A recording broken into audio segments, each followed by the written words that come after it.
Karistian Lindmeier, hi, good morning. Morning to you. So let me start with Israel, first of all. I guess you're following the data from Israel, and based on this data, have Israel made a mistake by easing the restrictions? This is a very tough question, not only for Israel, but for all countries who are easing lockdowns right now. We have come to a point where sometimes in the discussion of the public, it's whether opening lives, so livelihoods, or protecting lives is the question. And this should not be the question. We have to open up as good as possible, but at the same time protect the population as good as possible.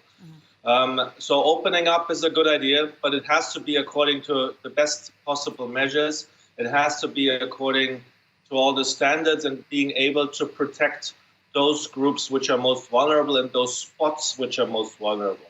Yes. And these hot spots you only find when you test very vigorously. But you know, in Israel, Karistian, we're getting closer to the numbers we saw in April. So what should we do now? So ideally, a strong testing and the testing and tracing of the contacts of those infected are important. We have seen some schools being infected in Israel and immediately being closed again. That's, of course, the situation nobody wants because it feels uncomfortable first to open and then to close again. But, of course, it's a good idea when you find a new hotspot that you close it again. But ideally, the tests are being done beforehand and the contacts are being traced well so that these infections in the schools or in other places don't happen again. That is a crucial thing. It's not easy to do. It needs a lot of personnel and a lot of staff and a lot of resources. But in total, it's cheaper than opening and closing and opening and closing and concerning the population. Yeah, but what are the most dangerous places in your opinion? You told us about schools. What do you think about events in closed spaces with more than 200 people? What do you think about the beaches? Any place where people are close together and mixing and cannot avoid the physical contact is a problem.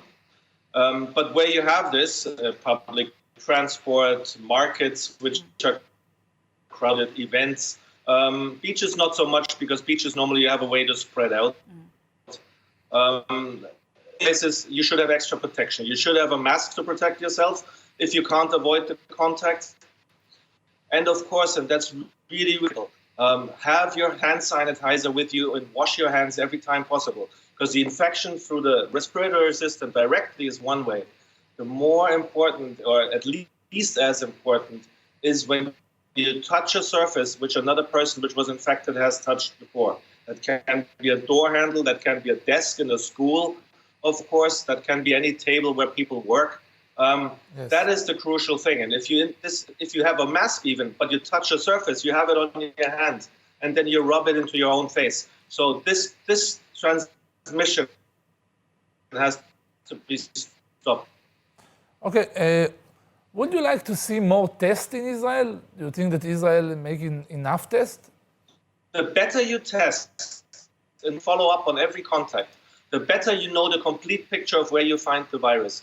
The less strong you have to be on measures of the population overall, because then you can be very precise on the spot where you do a measure. You may only have to close the particular event, or you may only have to be strong in a certain part of the country, in a certain town, in a certain city. So the better you know your picture, the more the better it is for the population. You know, Karistian, there are claims and even studies that suggest that the coronavirus is getting weaker and is getting weaker. Can you relate to this? We have all types of reports going on, but so far the sequencing we have about close to 100,000 sequences that the scientists are following up now. And there's no indication that there's any bigger change either to the positive or to the negative of the virus. So it's fairly stable so far, which is a good news in terms of fighting against it. But we also don't see that it's getting weaker. So there are no mutations so far, huge mutations. That's exactly it. So no mutations in a way that would be concerning, and that's important because, of course, if once we have a medicine against it, a treatment or even a vaccine, it would be, of course, very useful if the virus stays approximately the same way as it is right now. Don't forget, a virus changes all the time. That's in the nature of the virus, but it depends how strong or how big it changes. And so far, we have not seen any big changes. Kריstiאן, what is your main concern at the moment? We see new outbreaks in the US, for example. Yeah, if you look at the global figures, Europe is different. Europe, the figures are going down, even with certain uprises again as people start to go out and mix again. But globally, the figures are rising. On the weekend, we had 183,000 cases on one day only. That's the biggest number ever. So in the global sense, the cases are rising and continue to rise. And that means if we have new hotspots, if Africa becomes a hotspot, if Asian countries become a hotspot, like we have seen reintroduction of the virus in China, that is then, of course, a concern because it will reinfect other areas. Now, countries which have many cases, of course, are in itself having an issue with fighting the virus, but of course also will have problems easing their measures on the population, easing travel early enough. That is a problem for everybody. That is a problem for the country. Okay. I want to ask you something. All the world is trying to guess when we can fly again. Do you have a date?